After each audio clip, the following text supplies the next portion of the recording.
बस्ती में चंद्रशेखर आजाद का दौरा। त्रिस्तरीय पंचायत चुनाव को लेकर 18 मंडलों में करेंगे कार्यक्रम। आजाद समाज पार्टी के राष्ट्रीय अध्यक्ष और नगीना के सांसद चंद्रशेखर आजाद रावण बस्ती पहुंचे। सर्किट हाउस में मीडिया से बातचीत के दौरान उन्होंने कई मुद्दों पर अपनी राय रखी। चंद्रशेखर आजाद ने कहा कि वह त्रिस्तरीय पंचायत चुनाव को लेकर 18 मंडलों में कार्यक्रम आयोजित करेंगे।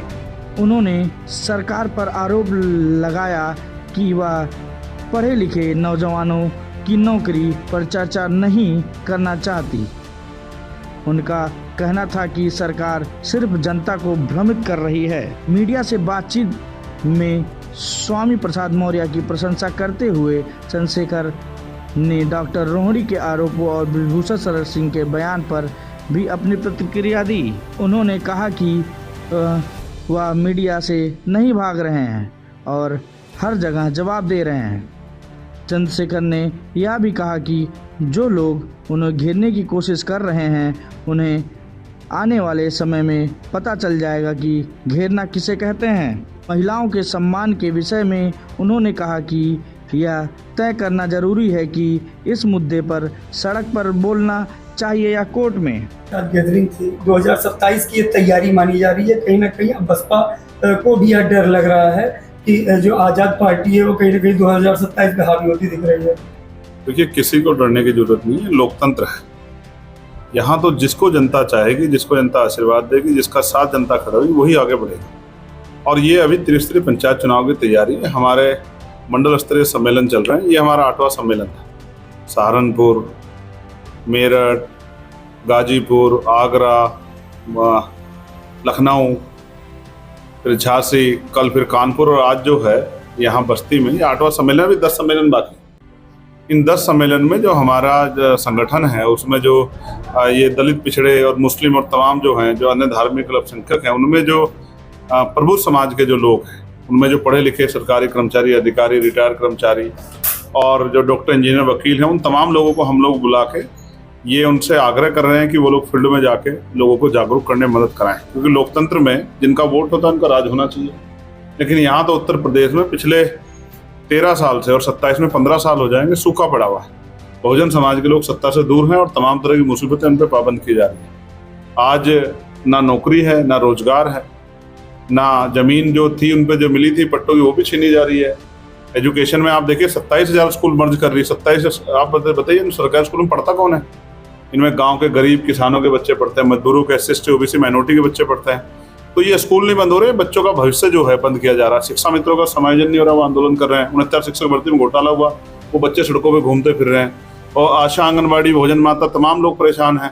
ग्राम पंचायत सहायक हो, रोजगार सेवक हो, सब लोग जो अपने वेतन वृद्धि के लड़ रहे हैं। PRD के जवान हो, होमगार्ड के जवान हो, पुलिस की जो समस्या है 8 घंटे की ड्यूटी, सप्ताह में 1 दिन छुट्टी, बॉर्डर स्कीम खत्म हो, वेतन विसंगति दूर हो, तमाम जो परेशानियां हैं और नए पढ़े लिखे नौजवान जो बेरोजगार घूम रहे हैं उनको रोजगार मिले, इन पर सरकार चर्चा ही नहीं करना चाहती। अब यहाँ हम इसकी बात कर रहे हैं। बस्ती में मैं बैठा हूँ, मैंने अखबार पढ़ा, यहाँ 5 साल हो गए जो गवर्नमेंट हॉस्पिटल है उसमें डीजल एक्स्ट्रा की मशीन ही नहीं है। तो सरकार क्या कर रही है? 16-16 घंटे बिजली कटौती हो रही है, बिजली का निजीकरण किया जा रहा है, कर्मचारी परेशान है, रेट बढ़ेंगे तो जनता परेशान हो जाएगी। ये सब चीजें क्यों कर रही है सरकार? सरकार अच्छी शिक्षा नहीं दे पा रही, अच्छी जो है रोजगार नहीं दे पा रही, अच्छी स्वास्थ्य सेवाएं नहीं दे पा रही, कानून व्यवस्था खत्म है। कौशाम्बी में क्या हुआ? कौशाम्बी के परिवार को न्याय कैसे मिलेगा? कौशाम्बी के परिवार के लिए कल मेरे कहने के बाद SIT की जांच दूसरे जिले से कराया। SIT की पूरा CBI जांच कराओ। अगर आपकी पुलिस ने सब कुछ अच्छा किया तो CBI जांच कराओ, दूध का दूध, पानी का पानी हो जाए। जो भी आप आरोपी हो, जो भी अपराधी, उस पर कार्रवाई हो। लेकिन जब जनता में चिंता हो जाती है और जनता को लगता है कि हमारे साथ न्याय नहीं हो रहा है, तो ये तो किसी प्रदेश के लिए, किसी भी सरकार के लिए कठिन है। तो सरकार सवालों से भागे ना, सरकार जवाब दे। ये सरकार, चुनी हुई सरकार जो वादे करती थी, इसके वादे की सच्चाई क्या है? कौन सी भर्ती? यार शिक्षकों की भर्ती कब आएगी? बच्चे जो है इनकी वो एज निकल जाएगी। कौन से भाग में भर्ती आ रही है, आप मुझे बताओ। सड़कों के क्या हाल है?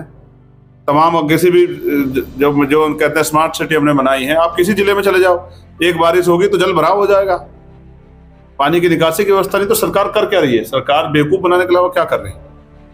इसलिए मेरी चिंता है कि जल्दी से जल्दी जो है त्रिस्तरीय पंचायत चुनाव में हमारी पार्टी आगे बढ़े और विधानसभा चुनाव में भी मजबूत ताकत उत्तर प्रदेश बनकर उभरे।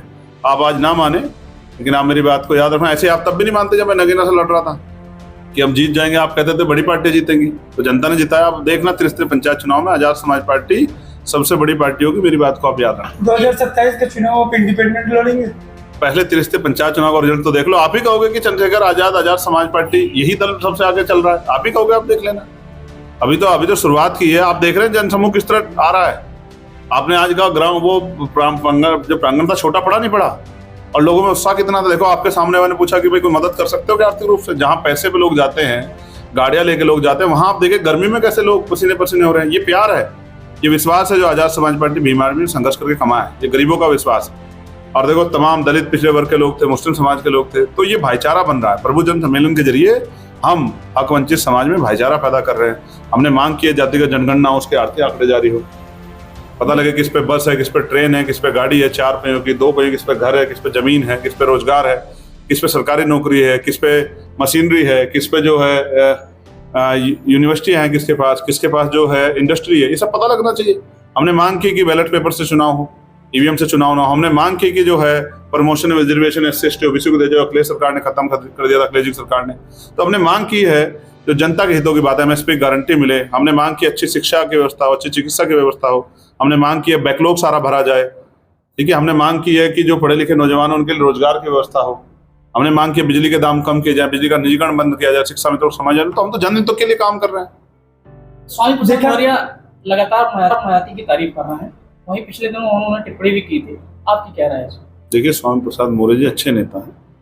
हमारे जिस आंदोलन को हम लोग चला रहे हैं उसमें पुराने लंबे समय उन्होंने काम किया है। वो उन्होंने अगर कोई बात कही है तो वो सोच समझ के कही होगी। और प्रशंसा जो है, प्रशंसा तो मानव का स्वभाव है, किसी के अच्छे काम की प्रशंसा होनी चाहिए, इसमें कोई बुराई तो है नहीं। तो हम भी उनका बहुत सम्मान करते हैं। यौन शोषण का आरोप विभूषण शरण सिंह का आरोप है कि जब विभूषण शरण सिंह पर रेसलर्स आरोप लगाए, तो आपने कहा कि जब जरूरत पड़ेगी तो विभूषण को खींच के लेके आएंगे। आज आपके ऊपर रोहिणी नाम की एक जिंदौल की महिला है जो पीएचडी होल्डर, उसके द्वारा आपके ऊपर आरोप लगाए गए हैं और कई फोटो सार्वजनिक की गई है। विभूषण सिंह कहते हैं अब चंद्रशेखर आजाद स्वयं जवाब दे, और मीडिया मैं तो जवाब दे चुका हूँ जी। मैं तो मैं मीडिया से भाग रहा हूँ क्या? मैं हर जगह जवाब दे रहा हूँ कि किसी महिला के सम्मान का विषय आप बताओ, मुझे सड़क पे बोलना चाहिए या कोर्ट में बोलना चाहिए? आप बताओ, आप भी सब परिवार के लोग। तो मैंने कहा कि मैं कोर्ट में अपनी बात रखूंगा। तो कहीं ना कहीं आपको घेरने की कोशिश की जा रही है। अब मैं फिर आपको कह रहा हूँ,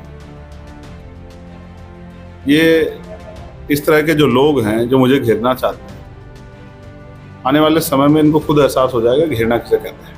महिला तो दावा कर रही है, वो महिला तो दावा कर रही है कि अगर उसके पास एविडेंस ना होते तो शायद कोर्ट में उसकी अर्जी। नहीं, आप बेफालतू की बात कर रहे हैं। मैंने आपको कहा कोर्ट में, अगर आपके साथ कोई विवाद हुआ तो कहाँ जाओगे? या सोशल मीडिया से आप लड़ाई लड़ लोगे? आप बताओ। तो उत्तर प्रदेश के हाल पे हमें चर्चा करनी चाहिए। उत्तर प्रदेश में दलितों की सामाजिक, आर्थिक और राजनीतिक स्थिति क्या दिखती है? नहीं, बहुत बुरे हाल हैं। दलितों, पिछड़ों के, आदिवासियों के, मुसलमानों के बहुत बुरे हाल है। कोई पूछने वाला नहीं, बिल्कुल कोई पूछने वाला नहीं। ईरान इजरायल मुद्दे पर अभी भारत सरकार चुप्पी साधे हुए है, वहीं कांग्रेस कहीं ना कहीं ईरान के साथ खड़ी है। देखिए, सरकार शक्तिशाली है। सरकार जो फैसला लेगी सोच समझ के लेगी। आप समझिए कि जिस समय हमारे देश पे हमले हो रहे थे और हमारे देश की सेना टकरा रही थी, उस समय सब देश